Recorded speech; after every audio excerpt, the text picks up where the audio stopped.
വറുത്തരച്ച നല്ല നാടൻ ചിക്കൻ കറിയുടെ റെസിപ്പി നോക്കിയാലോ? അപ്പോൾ വീഡിയോസൊക്കെ ഇഷ്ടമാവുകയാണെങ്കിൽ ഒന്ന് ലൈക്ക് ചെയ്ത് സബ്സ്ക്രൈബ് ചെയ്യണേ. അപ്പോൾ നമുക്ക് വേഗം തന്നെ റെസിപ്പിയിലോട്ട് പോവാം. ആദ്യം തന്നെ കറിക്ക് ആവശ്യത്തിനുള്ള നാളികേരം ഒന്ന് വറുത്തെടുക്കണം. അതിനായിട്ട് ഒരു ചട്ടി വെച്ച് ആവശ്യത്തിന് വെളിച്ചെണ്ണ ഒഴിച്ചു കൊടുക്കാം.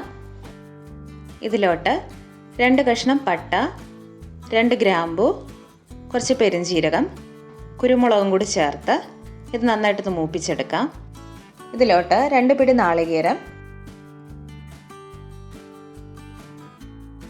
കുറച്ച് കറിവേപ്പില, 2 അല്ലി വെളുത്തുള്ളി, 2 അല്ലി ചെറിയുള്ളിയും കൂടി ചേർത്ത് ഇതൊന്ന് ലോ ഫ്ലെയിമിലിട്ട് ഒന്ന് വറുത്തെടുക്കാം. ഇപ്പോൾ നാളികേരം ലൈറ്റ് ബ്രൗൺ കളറായിട്ടുണ്ട്. ഇതിലോട്ട് 2 ടീസ്പൂൺ മുളക് പൊടി,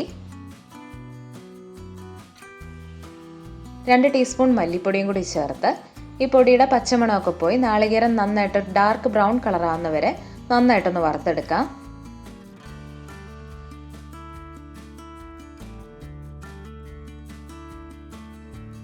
ഇപ്പോൾ നാളികേരമൊക്കെ നന്നായിട്ട് വറുത്ത് വന്നിട്ടുണ്ട്. ഇത് നമുക്കൊന്ന് തണുക്കാൻ വേണ്ടി വെക്കാം. ഇനി ഒരു ചട്ടി വെച്ച് വെളിച്ചെണ്ണ ഒഴിച്ചു കൊടുക്കാം. ഇതിലോട്ട് 1 ടീസ്പൂൺ ഇഞ്ചി വെളുത്തുള്ളി പേസ്റ്റ് ചേർത്ത് നന്നായിട്ടൊന്ന് മൂപ്പിച്ചെടുക്കാം. ഇഞ്ചിയും വെളുത്തുള്ളിയൊക്കെ നന്നായിട്ട് മൂത്ത് വരുമ്പോൾ ഇതിലോട്ട് ഒരു മീഡിയം സൈസ് സവാള സ്ലൈസ് ചെയ്തത്, 3 പച്ചമുളക്, കുറച്ച് കറിവേപ്പിലയും കൂടി ചേർത്ത് ഒന്ന് വഴറ്റിയെടുക്കാം. ഉള്ളി ഒന്ന് ട്രാൻസ്പെറൻ്റ് ആയിട്ട് വരുമ്പോൾ ഇതിലോട്ട് ഒരു 1/2 ടീസ്പൂൺ മഞ്ഞൾപ്പൊടിയും കൂടി ചേർത്ത് ഒന്ന് വഴറ്റി കൊടുക്കാം. ഇനി ഇതിലോട്ട് ഒരു മീഡിയം സൈസ് പഴുത്ത തക്കാളിയും കൂടി ചേർത്ത് തക്കാളിയൊക്കെ ഒന്ന് ഉടഞ്ഞു വരട്ടെ.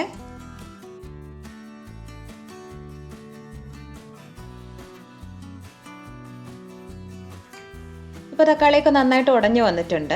ഇനി ഇതിലോട്ട് നമ്മൾ ക്ലീൻ ചെയ്ത് മാറ്റി വെച്ചിരിക്കുന്ന ചിക്കൻ ചേർത്ത് കൊടുക്കാം. ഞാനിപ്പോൾ ഇവിടെ 400 ഗ്രാം ചിക്കനാണ് ചേർത്തിട്ടുള്ളത്. അപ്പോൾ നിങ്ങൾ ചിക്കൻ എടുക്കുന്നതിനനുസരിച്ച് ബാക്കിയുള്ള ചേരുവയിൽ ആവശ്യത്തിനുള്ള മാറ്റങ്ങൾ വരുത്തുക. നന്നായിട്ടൊന്ന് മിക്സ് ചെയ്ത് കൊടുക്കാം. ഇതിലോട്ട് ആവശ്യത്തിനുള്ള ഉപ്പും കൂടി ചേർത്ത് ഒന്നുകൂടെ ഒന്ന് മിക്സ് ചെയ്ത് കൊടുക്കാം.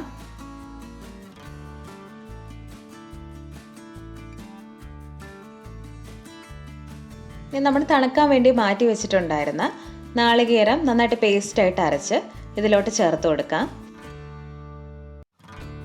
അരയ്ക്കുമ്പോൾ ഒരുപാട് വെള്ളം ചേർത്ത് അരയ്ക്കരുത്. ഒരു 2 ടേബിൾ സ്പൂൺ വെള്ളം ചേർത്ത് മാത്രം അരയ്ക്കുക.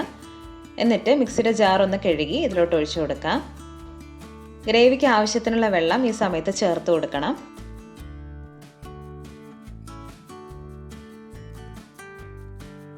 ഇപ്പോൾ കറിയൊക്കെ നന്നായിട്ട് തിളച്ച് വരുന്നുണ്ട്. ഈ സമയത്ത് ഗ്യാസ് ഒരു ലോ ഫ്ലെയിമിലാക്കി നമുക്കിതൊന്ന് അടച്ചു വെച്ച് വേവിച്ചെടുക്കാം.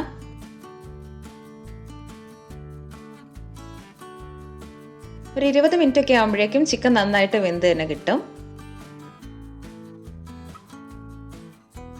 ഇപ്പോൾ ചിക്കനൊക്കെ നന്നായിട്ട് വെന്ത് കിട്ടിയിട്ടുണ്ട്. ഇനി ഇതിലോട്ട് 1 ടീസ്പൂൺ ഗരം മസാല പൊടിയും കൂടി ചേർത്ത് കൊടുക്കാം.